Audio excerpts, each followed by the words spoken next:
I will say praise you now. People are saying, what? We have come to pray.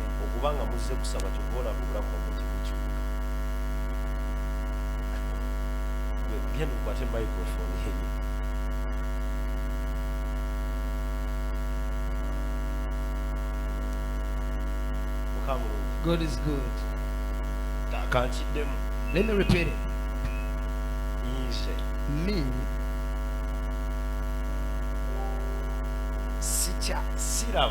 I don't see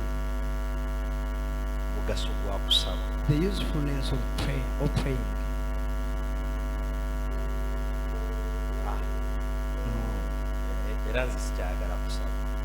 Now I don't always want to pray.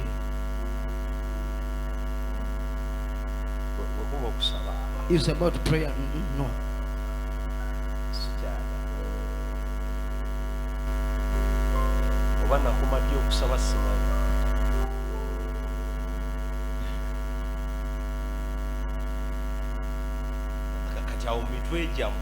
Now your heads with people watching on TV,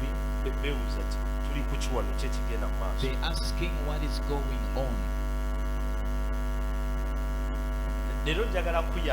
Today I want to help you.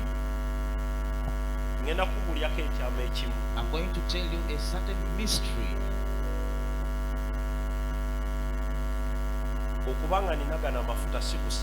For to be having this anointing is not all about prayer.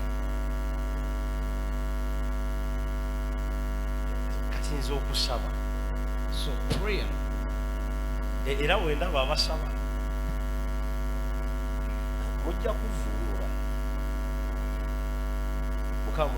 God is good. And when I see people who pray, when I see you praying, I look at you and say, look at my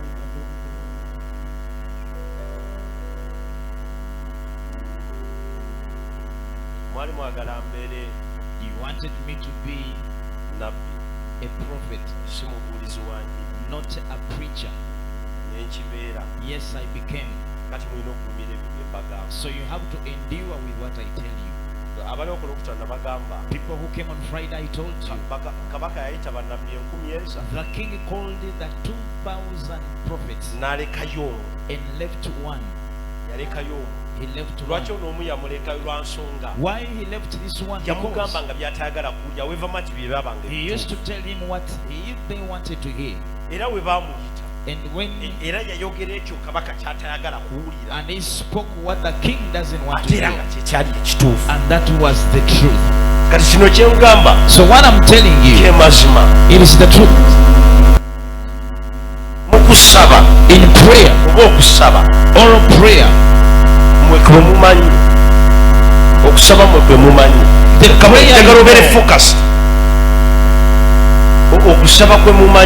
the prayer you know, it has no meaning at all. It has no.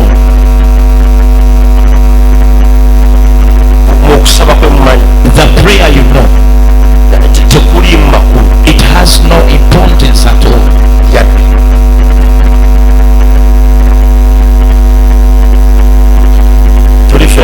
Are we together?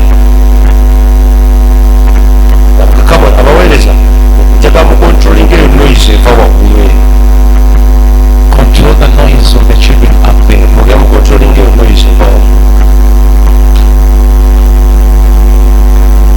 So in prayer, prayer, no, not. I don't believe in it. But what I believe in is to seek the presence of God. How? The Muslims go for prayers, the Catholics go for prayers, the Muslims go for prayers, the Catholics also do the same. So now there is this way of prayer. are some. I spend a while into Catholics. Their prayer, when they reach a time that we are going to pray for the sick, do you know what they do? They have a book.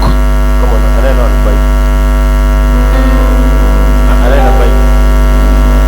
here.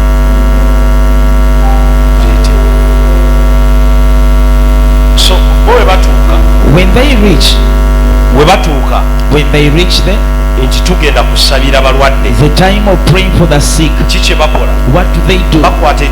They get their book and open the page where they wrote a prayer of the sick, and they prayed. Now here there are some category of people. Have you ever seen people that they are so proud that we know how to pray? We know how to pray. When I find you praying the first hour, second hour, the third hour, what are you praying for?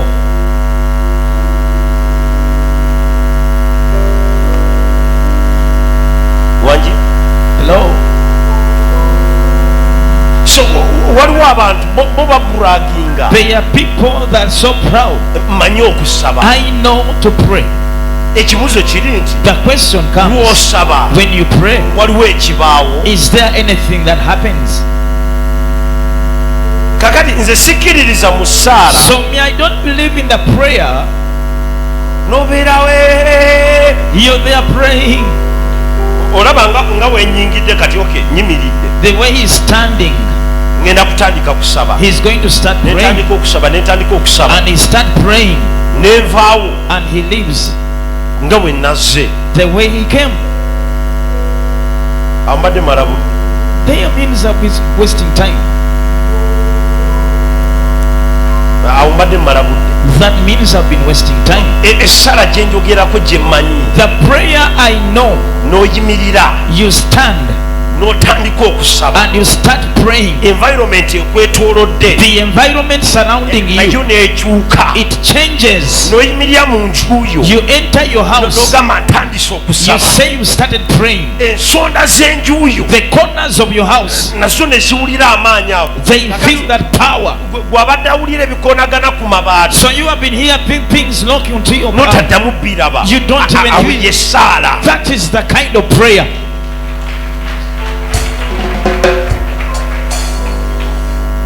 That is why Matthew says, when you pray, believe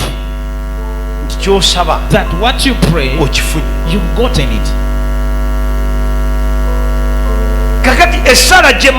The prayer I know, that is the prayer which has faith. But these dry, empty prayers, some of you as if you just, let me just, anyway, you never know, let me pray. Have you ever seen someone who prays? This is what you do. The landlord had told you tomorrow you are out. You kneel down and you pray, God, they are moving me out. God, I ask you to help me so that I may then out of prayer. Out of prayer, you start packing your luggages. Now what have you been praying for?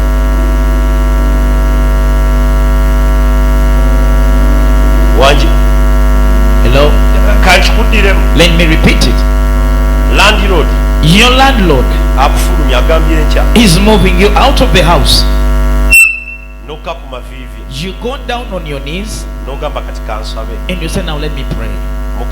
God, I have nowhere to go. I ask you to help me so that I remain. Now you come out of prayer. The same time you start packing up your luggages. You start packing.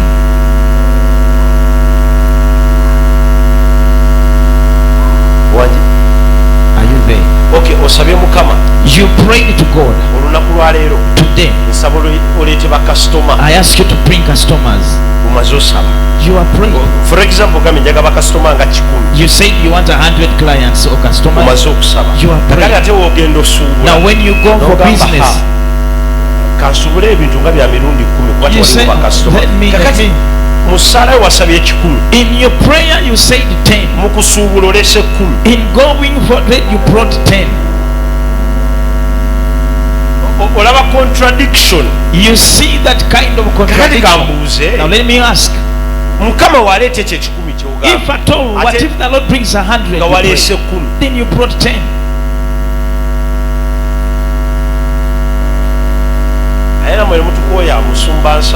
Then you make us get up as a prayer. I prayed.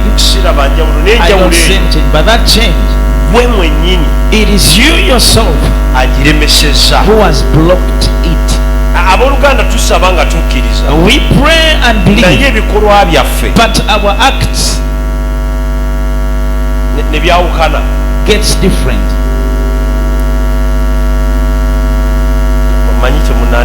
I know you haven't understood me. I know you do not understood me. But I believe by the time we leave, you understand. This dry prayer and avoid to be into the empty prayer. This is the problem. Whenever you are into the empty or dry prayer, the devil doesn't want to know whether you are into a faith or prayer. He doesn't want people who pray. So he's going to see you praying. Then he will get all his force and place it on you. But the person is placing all the force is empty. You don't have even a single anointing.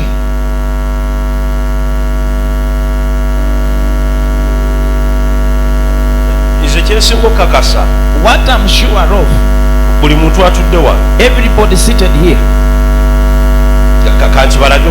Now let me show you this one. Everybody seated here. With most people who watch me, what I'm sure of is, when we say to pray, I will leave prayer when you're still praying. When we say to pray, everybody here, you can pray for a long time than I do. That is what I'm sure of. And when we say that, brother, let's pray. Everybody seated here, everyone, just know that you can pray for enough hours than I do. I have told you that. Hey, you good of you, you can pray. We pray better than or more than him. Everyone, you pray more than me. How many say no? Everybody seated here praise better or more. But I have more anointing than you have.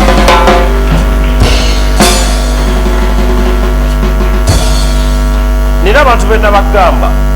are some people that I told, you can find me praying, but you may not know that I'm praying. You may not even know. For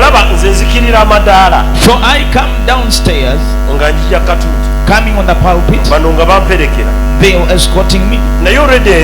But to me, in moving, I move into the presence of God. This is the way I move as he's coming. Today so and so I have to speak to them. I don't know what about them, but God knows. So as he was coming, entering there, he was drumming. And I say that I need to speak to him. I don't know all about him, but I need to talk to him. Come. kwata essaawa Get this watch. ngenzo gibwa nga simanyi nalimukwata I didn't give him, but not knowing what is naye all abadde about. akyuka atwala ebyange So he was taking my belongings, oli neŋŋamba sha and I said, hey, gwe obitwala mutwazi wo do you just take them anyhow like that? kati kwe kwogera naye So it is to talk to him. mwena teri andabye nga nfukamidde nga nsaba Nobody saw me kneeling down praying. ani andabye nga negayirya mukama Who saw me baako kyondaga saying, ekimukwatako God, show me, reveal to me, baako kyondaga ku bulamu bwe tell me something ani about his andabye nga life? nkikola Who saw me doing that? ani andabye Who? naye gwe But to you, okukikola for you to do it,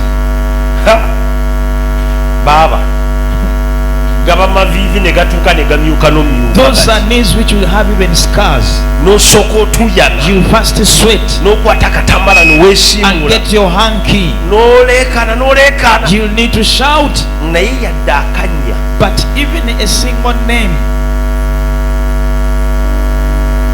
yadde so okusaba okukalu the dry prayer, sikulabamu nnyo makulu I don't see any naye value. nzikiriza okusaba okulimu okukkiriza But when you leave the prayer with faith, nga bw'osaba mukama when you pray to God, landiroodi aŋŋambye the nkyanfuluma landlord has told me to move out naye tomorrow, mukama sivaawo but God, I will not move away. kati bw'ova mu kusaba So when you come out of prayer, ennyumba n'ogyera you even sweep or clean, n'ogisiimula you even mop n'ogula it, n'entebe epya naye nga you bagambye even buy, but ofulume they've told you to move out. oli nagamba nga tonnapaakinga Someone will tell you you have not packed. mukama aŋŋambye sifuluma naye nga You tell the tannagamba person, God has told me not to move out.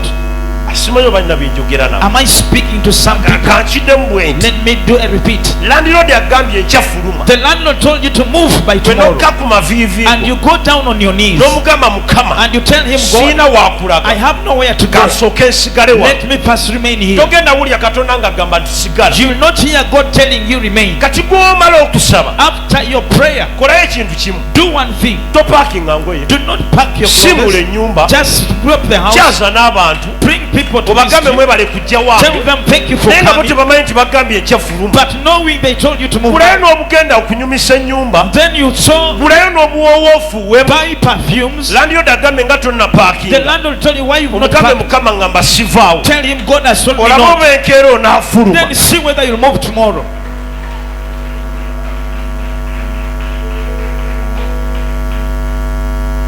bayibuli egamba The Bible says katonda akola ku kwagala kwe the Lord does according to his will.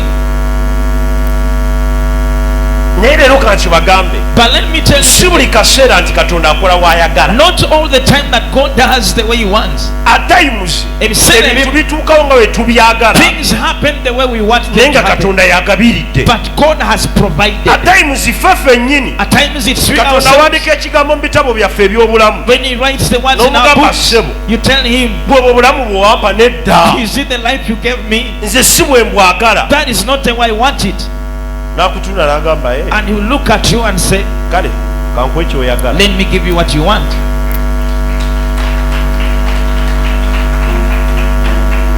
ebiseera ebisinga Most times, design katonda gyatukolera naye tenyuma the designs God designed for us is not enjoyable, not even sweet. katonda adiringa nnyo n'abantu ab'empaka God deals with people who have arguments. ayagala nnyo abantu abamukkiriza naye nga tebamputu He wants people who believe in him, but they are so stubborn. ye agamba He says, aa olina kuba mukyala gundi you have to be Mrs. So and so. gwe n'omugamba ssebo You tell him, omusajja oyo simwagala I don't want that man. omusajja oyo simwagala I don't sitesi want zange him. That is not my nkyusizaamu change. w'omulemerako ennyo naye akutunuulira When you insist, he will look at you naga ye kikyoye and kalije say, naye gw'oyagala you go with the one you want. gega amazima ge batali bagamba That is the truth they will never tell you. naye ng'ebyawandiikibwa byonna weebiri Though the scriptures are written, katonda God aba n'enteekateeka ze has his own preparations. naye waliwo abantu But there are people abayaayaana who desire, nga tebannatuuka mu nteekateeka ze before they go into his preparations, n'agamba he will say, now, kale gwe genda you go, kwataawo get there. yesu mu kuyita mu kibuga Through the city, teyali nteekateeka ye it was not his preparation. kyali tekyawandiikibwa It was not written nti namwandu ono that this widow amina omukyalo ono ow'ekikulukuto the woman of the flow of blood nti ajja mukwatako that will touch him. kyali tekyawandiikibwa It was not written. si ye yali enteekateeka ye That was not his preparation. yali nteekateeka ya mukyalo ono That was this woman's preparation okukwata ku yesu awone to touch onto his garment and era heal. bw'amukwatako So when he touched him, yesu ne yeewuuza Jesus asked him, ani atwala amaanyi who gange is taking my power? ani yabbye amaanyi gange Who has stolen my power? omukyala yabba bubbi The woman stole. yabba bubbi She stole. kyova mu mwana bakitamu omugenzi ng'omulalu That is why you used to see your late fathers and mothers. ng'agenda n'abagamba kyokwata pakira genda nakyo He tells you what you pack, you go. nange namutunuulyako nga ngamba sebo si wekiti wekiri One day I told him, that's not naye my thing. oluvannyuma lwotuuka ku mafuta ago But after going to the we anointing, nakitegeera nti osobola n'oyingira that baraks is when I understood that you can go to places which are not yours. we nakitegeera That is when I ebintu understood bye tewagala tebiri awo nti tebiriiko nnyini byo the things we biriko want, bannyini byo they have naye the we owners. tubyagala tubifuna But when we desire them, we get them.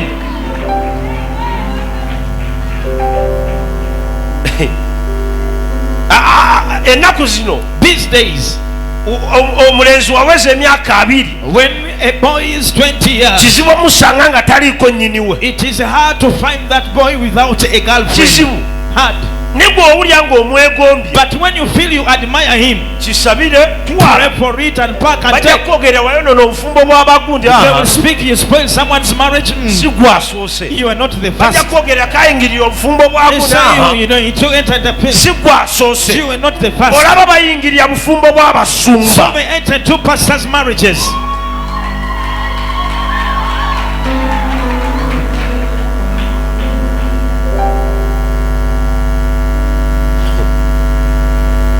awo Now they are. awo kawaale beetunula tewaba asumagira No one will doze at all.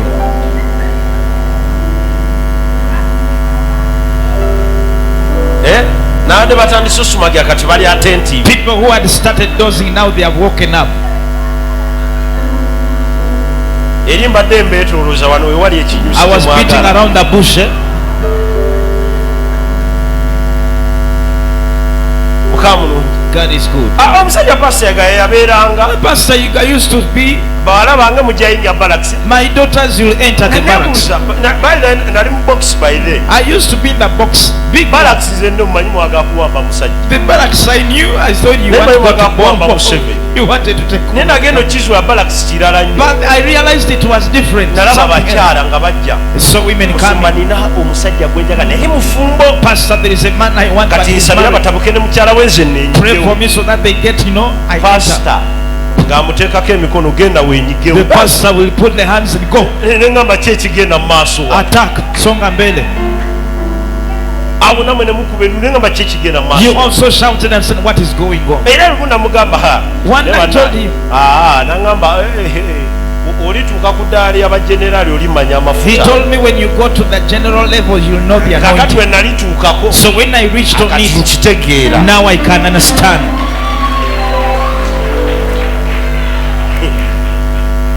kambabuulire ono ye katonda This is God.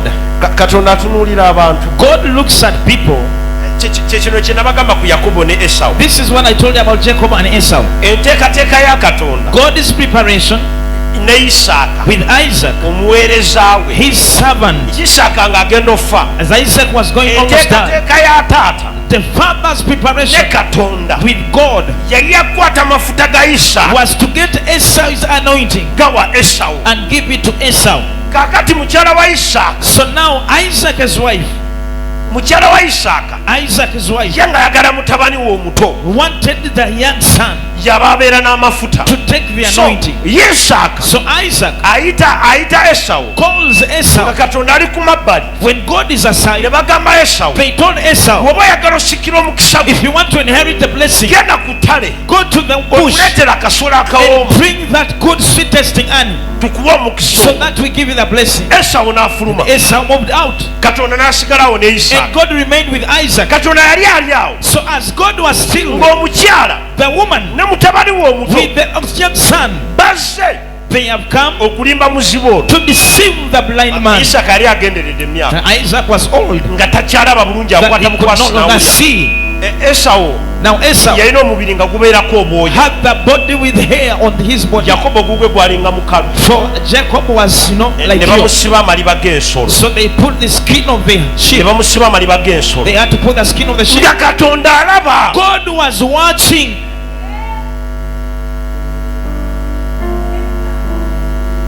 Katonda abeeranga ne Isaaka God saw Isaac, newankubadde yali talaba though he was not naye seeing, nga Katonda asobola omulaga but God can show him. namugamba ono yegundi ono Said yegundi this one is so and this one is so. era Katonda Isaaka yali atudde wano nga mwoyo wa Katonda aliwa Isaac was seated near the Holy Yakobo ne Spirit. bajja nga bamusibye amaliba Jacob came with the skin. Katonda ng'alaba God was opening eyes.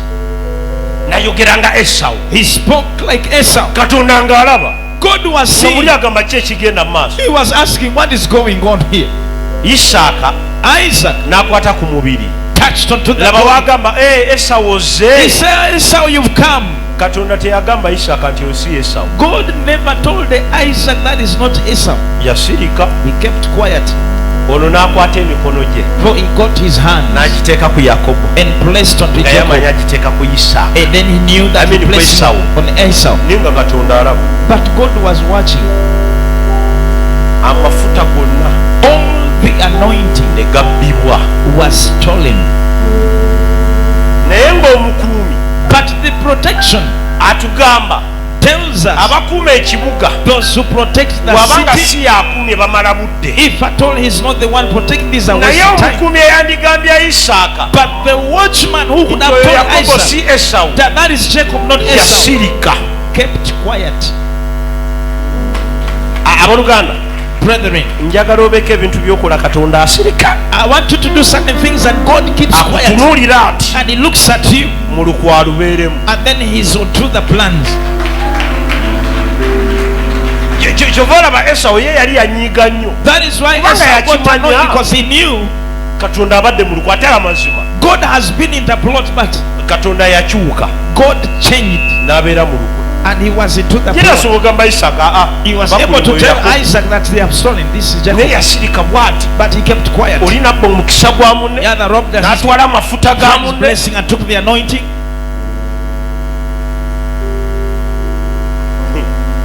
gojja gamba For you will say, ojja gamba nze You'll say- mukyala gundi me am the Mrs. So ekyo Mukama yakikola yatonda tulina kubeera that God nze did it. nabagamba bannaayi I told you.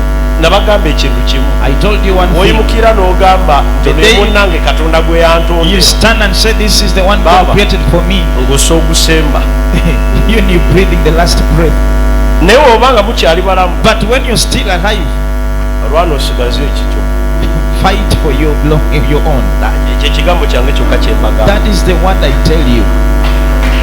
kakati ebintu by'amaka bizo These issues of home, bwe banga abaana bayingira mu maka g'abasumba balina amafuta if at n'akwata all people can enter or get into pastors' homes, omanye goyinza okubeeyo ng'okaaba you may be there crying, akakasi kali mu kunkwatamu kali ku bba wange and the woman is onto your kati husband. abaana ne babayingira ne mu maka g'abasumba balina So amafuta if at all they can go to the homes of pastors who have the anointing n'agabana n'ekyo mukyala musumba kyafuna and share with what the pastor's wife gets, ate n'amala n'awamba n'abeerawo and then he even captures and take over.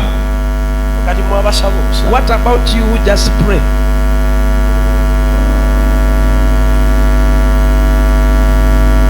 mwabasaba omusaba What about you who just come and pray? ate sagala munzungireko musumba naffe tugezeseze ku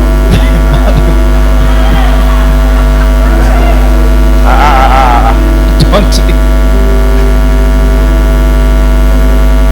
nedda No. amaanyi ku resistinga nange ndi musajja nga olaba I'm also a man like other people. so saagala ate okisusse Do not, exceed it. mukamu God is good. mumuseke kyova natuuka counseling n'enjiza wane waliwo pe. That is why I put the counseling to the open place. nalaba nga mu counseling eri close bane The nabonaabonera things I could see in the counselings. omuntu bamuyingiza bamusibya akalesu They bring someone. akagirako wa I don't know how he removes the person removes the scarf. so nalaba ebintu toba nagamba wayi That is why I say, kandabira abantu bwe balabira let me counseling open place. kati mwe So now you bansaba ensaba eri dry people who pray this dry prayer, mwetegeke get ready. bagenda batwala They are going to take you. mwetegeke Get ready. bagenda kubatwala You are going to be taken. bwebera ensaba eyo ey'okukkiriza ku nsi kuno Just have that prayer of faith ku on nsi kuno on this planet Earth. buli kintu ky'oyagala okufuna Everything you want to get, buli kintu ky'owandyegombye everything you would have admired, kiriko nnyini kyate naye tayagala it kukitita has the honor, and the honor doesn't want to order let it y'ensi. go. That is the world's order. katonda tagenda kera ku makya For God will not wake up in the morning alabe ewali amazzi and see where there is water ateekewo ebbumba ateekewo ettaka and then place akugambe wayi clay and jangu gold. ozimbe wano Say, come and build here. No, no.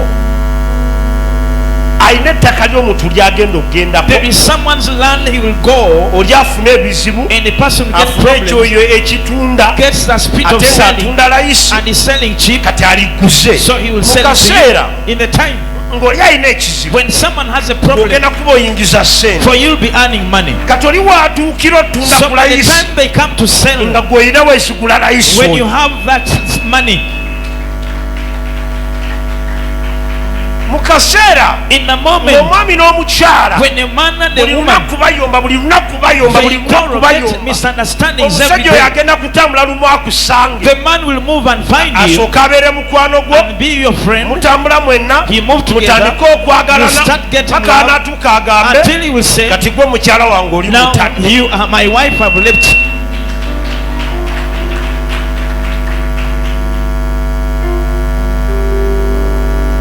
mukama mulungi God is good. akayiza ekyo naye sikitegeera Me, I was not understanding that. ekyo naye sikitegeera wulira ate sinza abagambyeko amugenda kikozesa fujjo Now you're going to do it, bigambo Yes, byo but- ketukole wetuti Let's do. bitugambye mukama mulungi God is good. so kyekyo olumu At times, tuva mu bitabo katonda bye yatutegekera we live from the books God had, ne tumugamba mukama ffe ekyo tetukyagala and we say, God, we don't need that. naye n'atakaayana And He will not urge you. n'atakaayana He will not urge you. n'atunula butuuzi bw'ati He will just look n'alaba enteekateeka zo and see your preparations. n'asooka kuwa omukisa alabe He will first give you an opportunity, and you see. yatunulya yakobo ne maama we He looked at Jacob and the mother. ne balimba omusajja n'abawa amafuta They received the man released the anointing. yakobo n'afuluma And Jacob went out ng'agenze n'amafuta with the anointing.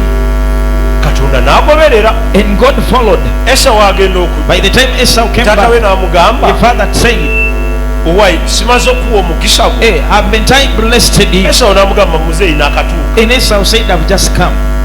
isaaka yali muntu mukulu ng'akimanyi Isaac was elder enough, and he knew. yakimanya nti yakobo amulinde naye n'amanya He knew katonda alabika abadde akisiima God had, was in this. era yakobo And Jacob, isaaka wamala okimanya after Isaac knowing, yagamba katonda he told God, osazewo ogende ne yakobo have you decided to go with Jacob? ne katonda n'amugamba waayike tulabe And even God said, let's see. alina omutima oguyaayaana He has that yearning heart.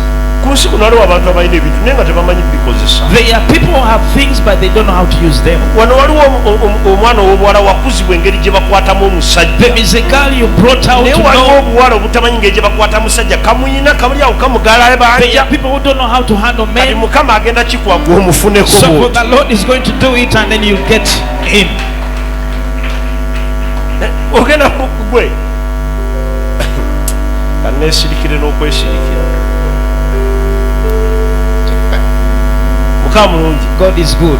Ate oba gw'owuwo. So you, buli woddayo gw'ovuma gw'oyombesa. whenever you go back, you quarrel, you abuse, weeraliikirya gw'oteesiga. you don't trust them. Omanyi kye nasooka okumanya mu nsi muno. What I first knew in this world, abasiguzi omuntu ng'akusigulira omuntu when someone takes, bw'oba toli mugezi if at all you're not wise, tosobola kusigalawo. you cannot remain.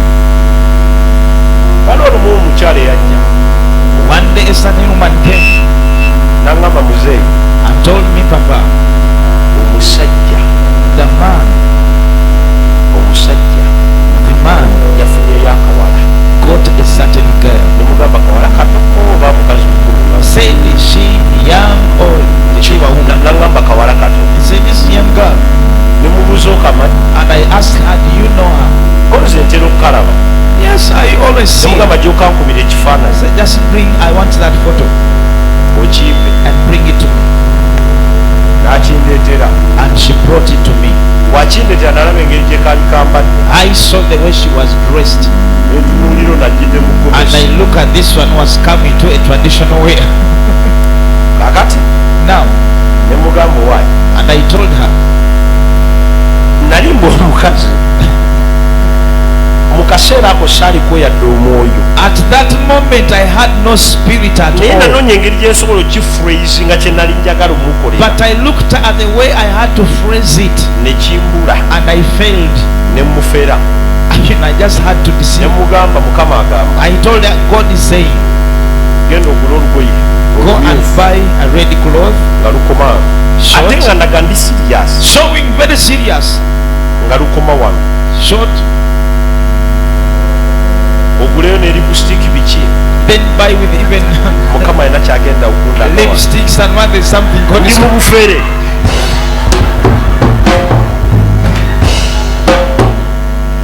Mukama mulungi. God is good. Ndi mu bufere mweta. You know, I'm trying to not to watch things. N'agenda n'abigula. She went and bought N'agamba them. omwami anaatera okudda. She said he's about to come Ne back. mugamba yambala enkondo I empanvu. said, now you put on a high Mukama heel. ndaga. God is showing me Mukama ndaga agenda kubuuza ovaawa. that he's going to ask you where you're from. Gwe mugambe nina gye You mbeera. tell him Nina I'm akabaga kenvako akaamibwa from n'ejja. a certain party of my friends. Ne mugamba And I told her, gwe nkolera ekyo Mukama alina kyaleeta. God is bringing something, just do that. Mukama alina kyaleeta. Ne mubulya n'akawooka alina okwegula. And I told her the Mugamba, perfume. ako kalimu amafuta abakakola bo tebakamanyi kumanya. It has the anointing. N'agenda n'abikola. She went and did that. Omwami yajja The husband came n'amubuuza ovaawa. and asked, where are you from? Yalabira ddala musumba aliko amafuta. Yeah, so the pastor has the anointing. N'amubulya gy'ava. She told him where she's from. Omusajja yanyiga n'amuga n'amugamba kati ova mu basajja balala. The N'amugamba, man "Siva said, basajja." you're from other men. N'amugamba yeesa bankwana gye bali. You say, people who buy me are there.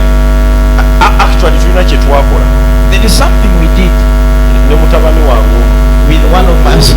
kano katandika ka Felix twakwata simu y'omukazi We got a woman's phone netuteekamu WhatsApp ya Felix and then we went to kati WhatsApp. musimu ene tusevingako We saved rush kakati netuwanyisiganya message so we exchanged the messages nga tulaga onaakwana naye oli takola ki saying this one is right. kati bino olwo omusajja abiraba mu simu So the man saw, into the phone. ekyaliwo ekiro ekyo What happened that night? omusajja yeekyanga The man, was eyali amaze emyezi 8 nga takwata ku mukazi the one who had spent 8 months without touching a woman. kola engalo ne zitandika okusooba He started, taking the hand. kati wulira Now listen, omukazi the woman, enkeera the next day, musumba banayo olina amafuta Pastor, you have the anointing. nze nakola kintu kimu I did only one thing, kukyusa mu ndabika eyo omusajja gye yali amanyiziza to change the appearance. kukyusa mu ndabika eyo Just to change the appearance. ye mukazi wattu ye teyamanya The woman didn't know. aka Felix kaŋŋamba Felix told me, omusajja gwe oli mufere olina amafuta you have the anointing. byonna obiina oba kiki ekikuliko I simanyi don't know what is on you. katonda teyayogera nange wabula nze kye nakola. God never spoke, but what I did, namanya ekisumbuwa oli. I knew what is disturbing the other man. kyekiri kye nabagamba mmwe. That is what I told you. bakazi mwe mufumbirwa obulamu bwa tebuweddeeyo. Women, when you get married, life is not ended. obulamu bwa tebuweddeeyo. Life is not all over. sigala nga weefaako. Remain. omusajja buli kaseera akulabe. Let that man see you every day. bannaayi nina. Yes, I have. wawunya obutungu. You smell onions. ate omusajja akomya ava ku mulimu ali mbuliri awumudde. A man is coming back. awo noleeta olulavu hani nga wena owunya obutungu. You smell onions. You smell this, smoke.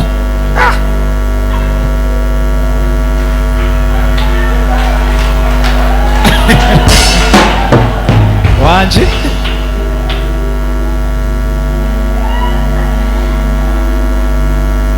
naye nga ye gy'atambulira. But where he is from, abaana bawunya bulungi, abaana bambala bulungi. girls put on well. wadde waka. When he comes home, mumwefeeko. care about yourself. nina bawala bange abamu be naliwe nabo wano. Some daughters of mine I was with here. ne baŋŋamba muzeeyi. They told me, Papa, kyekiri mu basajja. what is in men? omusajja amala emyezi ebiri ali mu ntebe takukwatako. A man finished that. mutuufu nabatunuulira. I looked at them. oli asibye ekitambaala. Someone is wrapping the head. namugamba. I told her, ne bannaye abasajja bebenda temubanenya. do not blame men. weetunuulire. Look at yourself.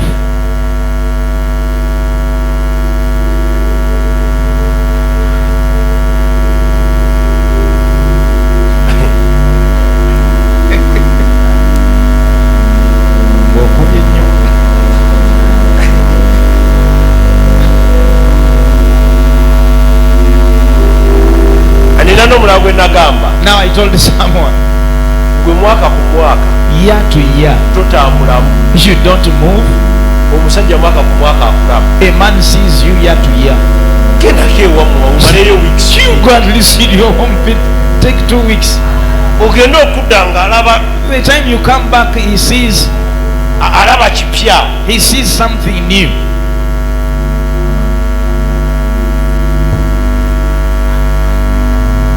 kakati nakye ngenda obagande temunkolako lugaawo. There is something I'm going to tell you, but no rumors. nze mukyala wange yaŋŋamba. His wife told him, naye okimanyi buli lwengendako ewaffe neekomawo. you know that every time you go, bampya nnyo. your love is always new. nambuuza ki ekikirimu. He asked what is in it. sirina ngeri yakinnyonnyola. I had no way to explain. sirika busirisi. Just kept quiet. naye gwe mwaka ku mwaka. But you year to year. abamu ate nabagamba. And I told you, ofuna omusajja netaba muganda wo. when you get a man, that is not your brother. olugalawo ekisenge kyammwe. When you close your, otambulangawo wazaalibwa nga matala kwegali. you move the way you with lights. kalina afuna obudde obukwetegereza. Then he gets the time to observe you. njagala ofuneyo wano ba brother abamu nga mukwano gwo. Some brothers who are your friends, njagala omubuze n'ekyekibenza. ask him, why do you fornicate? ajja Go on. kubuulira amazima. He will tell you. kakati okusaba kubaawo. Now prayer is always there, naye ate era but again, kyova yesu yayogera akantu ke n'asirika. Jesus spoke his era statement nali ne bamusumba filipo. he was ne mbagamba ensuwa erimanya amakulu. that when the world knows the meaning, ensuwa erina okutambula. the world has to na buli move, kimu ekirina okukolebwa. as though everything has to be yesu done. yakifurayisinga mu kigambo kimu. Jesus praised it in two. ensuwa erikera ku makya nemanya amakulu agali mu ebyo yesu bye yayogera. When the world will come to know what Jesus was Yeah, talking bagamba. about, he told them, erya kayisaali mubiwe kayisaali. give what belongs to Caesar n'ebya katonda mubimuwe. and give what belongs to mulikera God. ku makya ne mumanya nti eyo statement yesu gye yayogera. When you know that what Jesus spoke, yasetinga order ensuwa erina okutambula. he set what the world has to move. tetugenda kusaba na kusiiba. We are not going to pray and fast. maama ng'olinga gwe basiize evvu. You as if you've smeared ashes.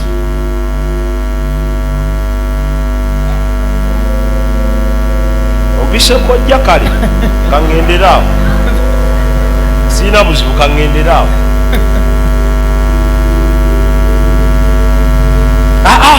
No.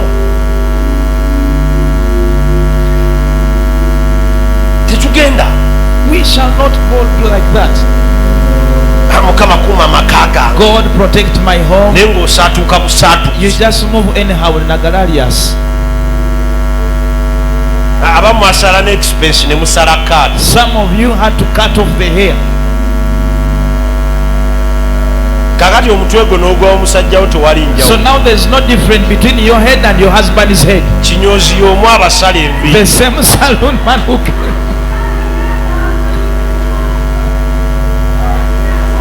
Baba, leero bemisumali wagiguzeewa. Gwe wasala kaati. You made your cut. Gwe obeera mu kaati wo. You stay with your cut, you know. Abaana ke basibe ziwiigi ojja ziwulira. Let you know. Do the hairstyles and you'll come to understand. Abamu ne mubuzaabuza n'osooka okikuba tinti yenna n'okyetolooza kikaati. Some of you tint it.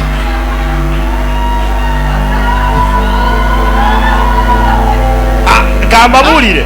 Let me tell you.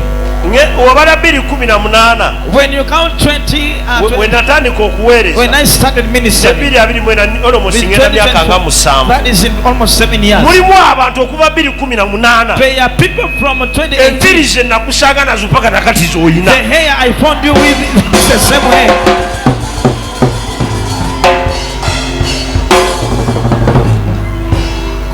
Nenazo we nazinoonyerezaako ennyo. When I observed and inquired, kati wamusala 2:9. You know you shaved off that hair in 2019. Paka 2:24 oli up to ku kaati. 2029, up to, you're still on the same thing.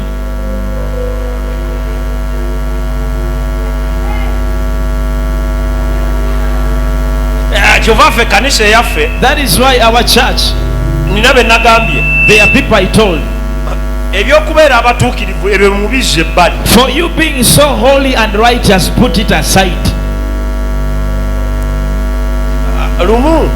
One day, nina omuntu omukulu mu kanisa gwe nasanga nali sinabeera musumba. I found someone mature in church, had not yet become a pastor. Omwana yali yeesibye kano omanyi buno bwe musiba ku bukongovule. He had this. Bumuyita butya? Ng'omwana akeesibye bw'ati. Olina munyonyola emizimu egikalimu. And someone, you know, saying the demons in those anklets. Kakati nze mundaba. So now you see. Nejjo. Even yesterday. Mukyala wange angambye musiga ebizigo kati alina wano we nagize ne mugamba. I told her. Naye mama wano sooka weekubewo tattoo ya. First put your tattoo. Yangambye kimu. She told me. Lwaki oyagala nnyo tattoo? Why do you like tattoos? Mugamba kyekyo. And I told her yes. Bayinza okunnyonnyola sitaani ali mu tattoo. But someone can tell you that devils in tattoos. Ebintu ebimu babalimba. Other things, please. Ebyo Joyce bye yabagamba. What Joyce told you? Mugenda ne mwesiba ku bintu ebitala. Ye yabasomesa. She told you. Ku Sunday. Sunday. Yajja agyekubye. She came with it. Joyce alina tattoo. Joyce has tattoo. So now you talk against somebody you cannot fit them. Abantu abasinga okwogera. People who overtalk. Otufuta tuwe tuba tutini nnyo the anointing is just little. Amagwe mulokole. Bawo wagamba nti njagala nnyo omukazi alina tattoo gyeku. When your husband say that he wants a woman with tattoo, put it on yourself. Waba yakwagala omwambalidde kano kankole eti. If at all he wants you putting on the anklet, put it on. Waba ina ekika ky'empale zaatayagala oyambala ina zaayagala oyambale. If there are some kind of knickers or he doesn't want you to put on. Gambye nnika nvaako. Ekigambo mbadde nkimanyi nvaako. Mugamba omukisa.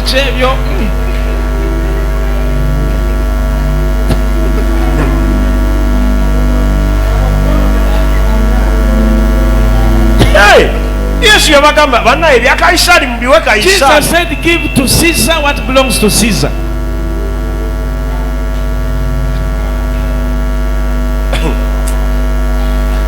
ogenze n'omusajja out mugenze You've ku gone date with your boyfriend or your husband out. agambe tusinkane mu kafo we kati mwekwana He said, let's go into a such a place. mugenze ku date You've gone to a date. ojja ozunga You come. mukama yeebazibwe ku date. Oh, praise God.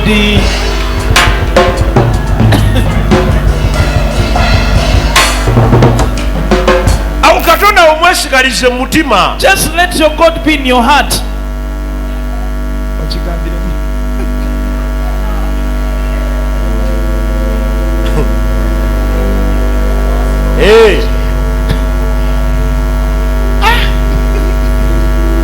Musumba yaŋŋamba Pastor told me, sibeeranga ku buliri nga tekuliiko bayibuli ogenze mu maka g'omusajja you've gone into someone's home. ekikututeyo ffenna tuli bantu bakulu We tukimanyi. are all mature. The reason you've gone there, we know. Teeka ebayibuli wano here. That's why let me put the Bible here. Excuse me.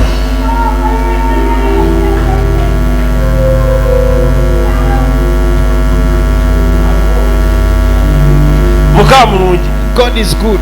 Gwomanyi kye bayitanga bayibuli erya Do you know what it means to be with the Bible? kakati mwogera ku mboozi ya So laavu. now you're talking about love. Empewo eyita budde bwakira enkuba It is etonnya night, very cold. gwe wufa otaddeko yesu beera nange olina You have musajja put Yesu beera nange. Uyo ayita mu kibiina.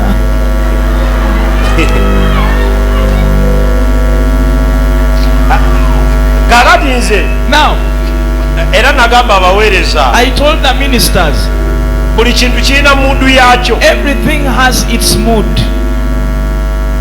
Nze ebiseera ebisinga mu mmotoka Most times in the car, nsobola okuba omuziki era woguwulira I can play the music that when you hear it, mbeera ne batabani bange nga tugenda ku kisaawe we always with my sons when we go in the field. mu mmotoka oyinza osangamu guno gwe muzabbiibu You may feel, naye ng'emmotoka erimu musumba but my car has got naye a ebiseera bus. ebisinga Most olwemba times, nga ntuuka wano ku kyaki nga tukendeeza when we reach church, we lower it down. olumu tumanyi okukuba ekikadde At times we know how to play netuba all nga music. tunaatera otuuka ku So when kyaki we are about to come to church, ng'oluyimba lwaffe terunaggwayo Before our song- nesooka tugenda ne twetoloola ku connect tuti we first go and rotate to connect, and twagala malayo muziki gwaffe naye nga si gospel. we want our music to get over kwatako but not gospel.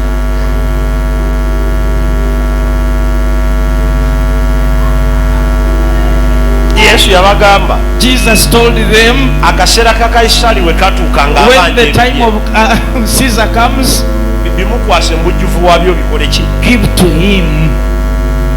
n'akaseera ka Katonda we katuuka nga abanja ebibye And when God's time comes and is ye demanding ebikwato his, bimwe mu buki. give to him in plenty. Kakati mwe basisita So now, sisters, mwe basisita you sisters, kyova wano ninawo abantu bange be nategeera there are people I understood very well ajja here. nagamba muzeeyi You come and say, Papa, leero sande nagamba muzeeyi today is Sunday.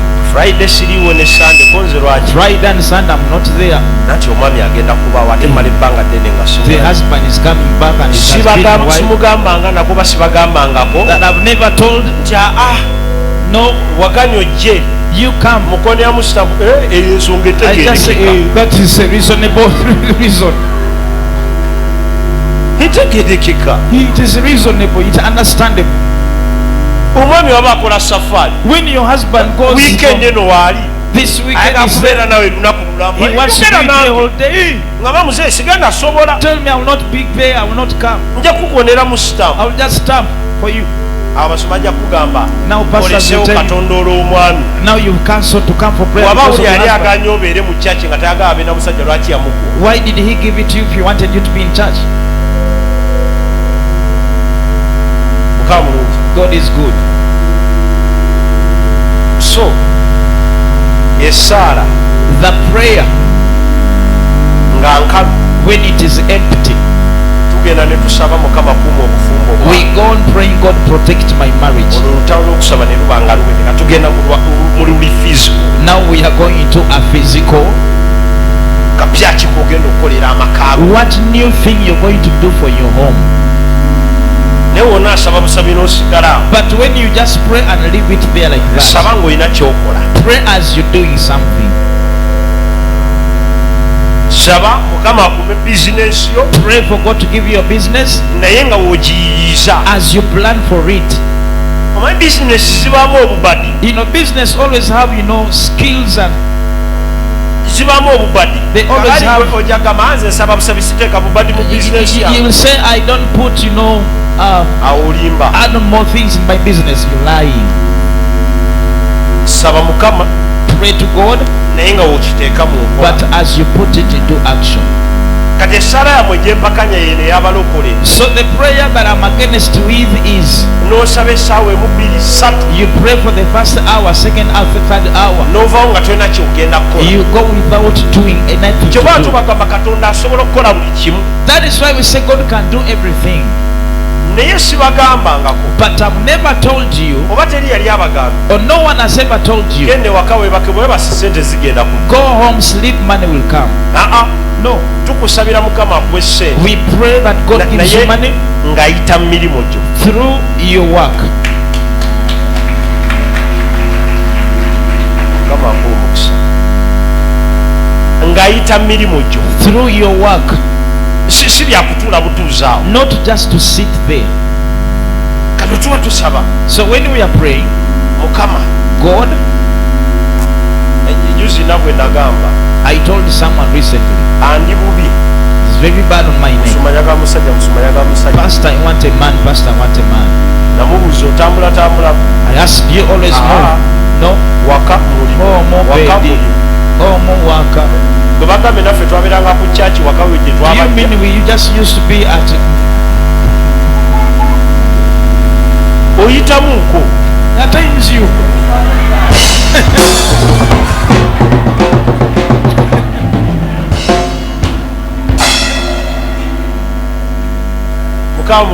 God is good. Olunaku lumu keera. One day you wake up. Ogendeko mu bifo by'owulira gye bagamba batera okubeera abasajja abatambula. Go to places you hear their voice. Go to Akasha. Nawe ogenze kulya ku sente naye ng'amazima. You've gone to enjoy but ng'amazima. The truth, the ogenze reason. kulaba oba aliwo anaakunyega. The truth. Kwetega. Kweputiwo. Ate kyekigaana. What phase?